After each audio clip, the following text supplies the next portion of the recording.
जैसे वृत्तासुर की वध की कथा सुनी तो महाराज परीक्षित कहते हैं, मुझे शंका हो रही है, भगवान भेदभाव करते हैं।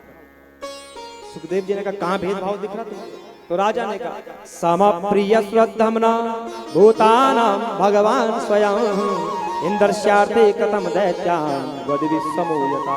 अरे जब दैत्य, दानव, पशु, पंछी, अप्राणी, प्राणी, जीव, जंतु, भक्त, नास्तिक, आस्तिक, देवता सब भगवान की संतान है, तो भगवान दैत्यों को ही क्यों मारते हैं? ये तो भेदभाव नहीं हुआ। जब सब उनकी संतान तो क्यों मारते हैं राक्षसों को? भगवान दैत्यों को ही क्यों मारते हैं? ये भेदभाव तो हुआ। श्री सुखदेव जी कहते, महाराज आपने भगवान के संबंध में बड़ा सुंदर प्रश्न किया है। वास्तव में भगवान निर्गुण है, भगवान अजन्मा है, भगवान प्रकृति से परे हैं। सत्व गुण, रजोगुण और तमोगुण ये प्रकृति के गुण हैं परमात्मा के। भगवान समय के अनुसार ही इन गुणों को स्वीकार करते हैं। सत्व गुण की जब वृद्धि होती है तो ऋषियों का कल्याण करते हैं, रजोगुण की जब वृद्धि होती है तो दैत्यों का, और तमोगुण की जब वृद्धि होती है तो यक्ष एवं राक्षसों को अपनाते हैं, उनका कल्याण करते हैं। यही भी प्रश्न जो तुमने पूछा है ना राजन, एक दिन तुम्हारे दादा युधिष्ठिर महाराज ने नारद जी से पूछा था, जब सभा में भगवान श्री कृष्ण को कटु वचन बोलने वाला शिशुपाल, जब भगवान उसका सिर छेदन किया, उसकी ज्योति भगवान में समा गई, तो युधिष्ठिर ने कहा कि प्रभु विचित्र बात है, भगवान से द्वेष रखने वाले की ज्योति भगवान में समा गई, ये क्या है?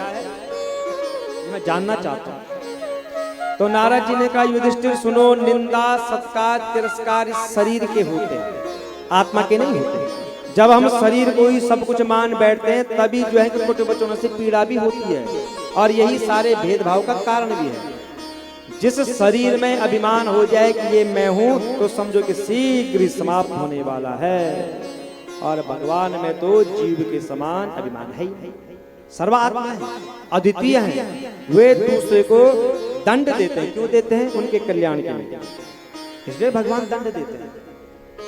इसलिए राजन जैसे भी हो, पैर से हो, भक्ति से हो, भय से हो, स्नेह से हो, कामना से हो, भगवान में अपने मन को लगा लेना चाहिए, क्योंकि भगवान की दृष्टि में इन भावों में कोई भेदभाव नहीं है। गोपियों ने भगवान को प्रेम से बचा, कंस ने भय से बचा, शिशुपाल, दंतवक्र आदि राक्षसों ने द्वेष से बचा, यदुवंशियों ने प्रेम से भजा, उनको परिवार के स्नेह से बचा।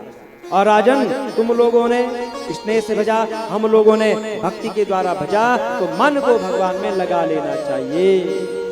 महाराज सुनो, ये तुम्हारे मौसेरे भाई शिशुपाल, दंतवक्र भगवान के पार्षद जय विजय सनकादिऋषियों का साथ भोगने के लिए दिति के गर्भ में आए। जब हिरण्याक्ष का वध हो गया तो तब हिरण्यकश्यप ने प्रतिज्ञा करी कि मैं एक भी संत को नहीं रहने दूंगा, मैं इस विष्णु को ही समाप्त कर दूंगा। तो अखंड जो है कि तपस्या करता है मंदरांचल की घाटी में। ऐसी तपस्या करी, दीमक जम गया शरीर पर, उसके तपस्या की अगली स्वर्ग तक चली गई। सारे देवता के ब्रह्मा जी के पास बचाओ बचाओ बचाओ, हिरण्यकश्यप की तपस्या की अगली स्वर्ग तक आ गई है। तो ब्रह्मा जी उसी समय देवताओं की प्रार्थना से प्रजापतियों के साथ भृगु जी को साथ लेकर के, दक्ष जी को साथ लेकर गए मंदरांचल की घाटी। केवल शब्द सुनाई दे रहा है ब्रह्माय नमः। कहां हो गए? उत्तिष्ठोत्तिष्ठ भद्रं ते तपसिद्धो शिकाश्यप वरदो हम प्राप्तो वीर्यतामीप्सितो वर। ये बेटा हिरण्यकश्यप उठो, मैं तुम्हारी तपस्या से प्रसन्न हो गया हूँ। निकाला कमंडलों से जल, अभिमंत्रित किया, उसके शरीर पर छिड़का।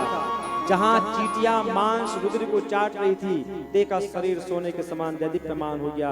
ब्रह्मा जी को प्रणाम। ब्रह्मा जी ने कहा, मांग भैया क्या चाहिए तुझे? कहा, हम अजर अमर होना चाहते हैं। ब्रह्मा जी ने कहा, अजर अमर तो मैं ही नहीं, हमें भी मरना पड़ता है, कुछ और वरदान मांग। अच्छा ठीक है, मुझे ऐसा वरदान दो कि मेरी मृत्यु ही ना हो किसी भी प्राणी से, मनुष्य, पशु, प्राणी, अप्राणी, देवता। नंतर पाहि दिवानक्ता मन्यस्माद पिचायुधे न भूमो नाम्बरे मृत्युर न नरे न मृगीरपि। आसमान में भी न हो, धरती में भी न हो, भीतर भी न हो, बाहर भी न हो, बाहर भी नहीं होनी चाहिए, 12 महीनों में भी नहीं होनी चाहिए।